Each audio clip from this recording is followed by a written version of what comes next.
The Russians are in a population collapse, not as severe as what's going on in, say, Germany or especially China, but still terminal and still to the point that the Russians are going to be able to cease to function as a military force within about 10 years and as a national force in 30 to 40. We can see the end of this.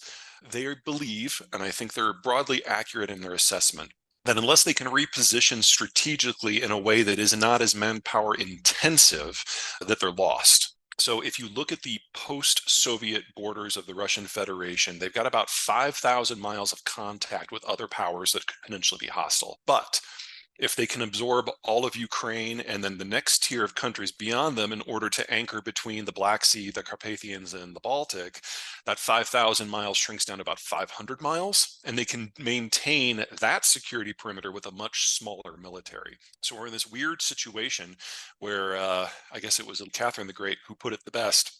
As your empress, my legacy shall be expanding Russia's borders. And if they can get back to roughly the old Cold War system, that is a more secure position for them that they can man with fewer troops. What we discovered, however, in the first month of the war is the Russian army isn't an army, it's a mob. And if they are successful in crossing Ukraine and then taking the battle to Romania and Poland, which actually control those access points, they'll come up against NATO, which is the best military force the world has ever seen. And they don't have a chance of winning in a conventional force there. So they would have paid all of the prices for a major war, gotten none of the benefits, and then facing a conventional battlefield defeat.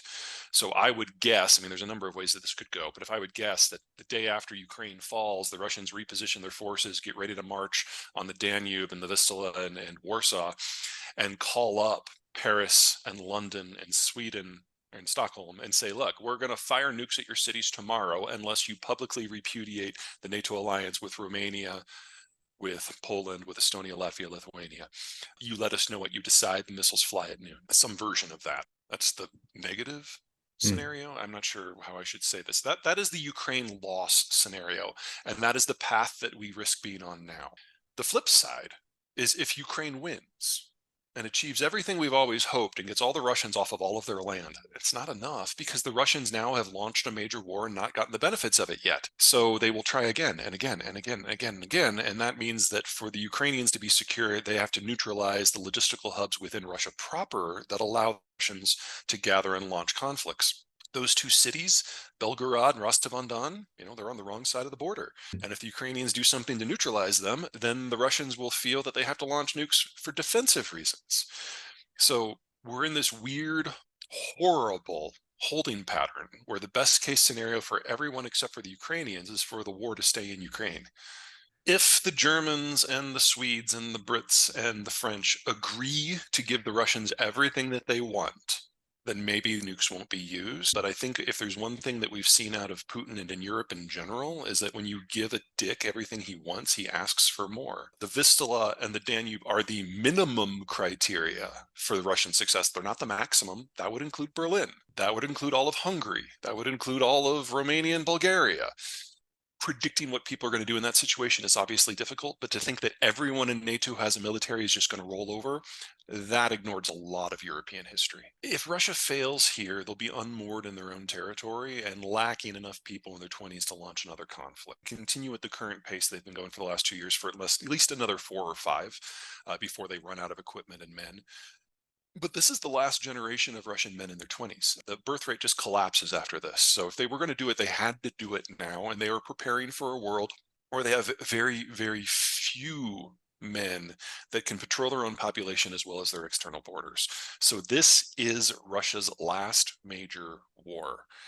And after this, it's just a question of the long fade. And does the long fade happen over 2 decades or does it happen over 7? They're fighting for time, plain and simple. Everyone in my field was convinced that the Ukrainians ultimately wouldn't have a chance. Now, I would say that I was one of them that was most optimistic. I'd seen the efforts towards national consolidation and military shifts in the post-2014 era as very, very positive, but not enough to make them last more than a year. Yeah. And so in the first month of the war, when it looked like it was almost all over, with the assault on Kiev, we're like, wow, I knew it was going to be quick. I really didn't think it was going to be that quick. And then the military advance by the Russians stalled and dissolved. And I was like, wow, didn't see that coming. I knew that the military in Russia wasn't as good as they said it was, but I thought it was still the second most powerful military in the world. And now here we are 2 years later, and every assessment I think that everyone made pre-war has been proven wrong. And I think everyone's adjustments have also been proven wrong. So just Mm. my personal story. Thought that this would be over in a year. Here we are. Thought the Russians were more capable. Here we are. Thought the Europeans wouldn't step up. Here we are. Thought the Americans wouldn't step up. And then they did. And now they're stepping back. We're all getting a fresh appreciation that the term fog of war does not simply apply to battlefield conditions. And I would love to be able to give you a firm forecast about what's going to happen next, but I don't trust it anymore. And Mm. so I focus on what I see and the implications for the evolutions at the moment, which of course right now, unfortunately, are more in Washington than they are on the front. But I've definitely been severely humbled, and anyone who hasn't been severely humbled has not been paying attention and being honest with themselves. It is all over for them either way. The question Mm. is, how do they leave this earth? Mm. Right now, a third of the population are refugees, either outside of the country primarily or elsewhere within the country. Most of the refugees, probably close to 75%, are women and children, and Mhm. most of the women who have advanced degrees have left.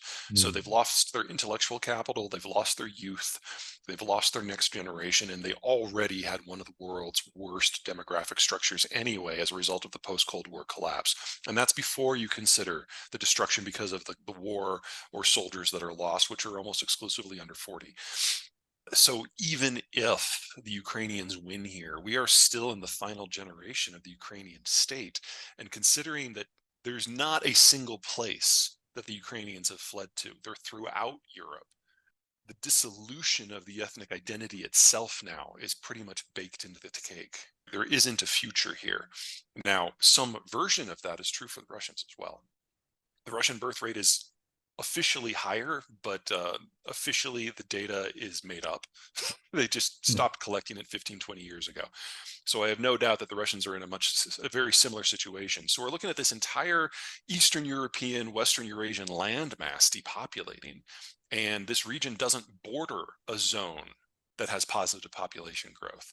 So we're going to get a real world experience here of what depopulation means for things like industrial structure. Because when you lose the population that's necessary to maintain basic infrastructure, we've never seen that before. The closest you might be able to draw upon in the United States is the hollowing out of the steel belt, which happened over a much longer period of time and was still part of this overarching government that could shift funds from somewhere else to the Rust Belt to keep it going.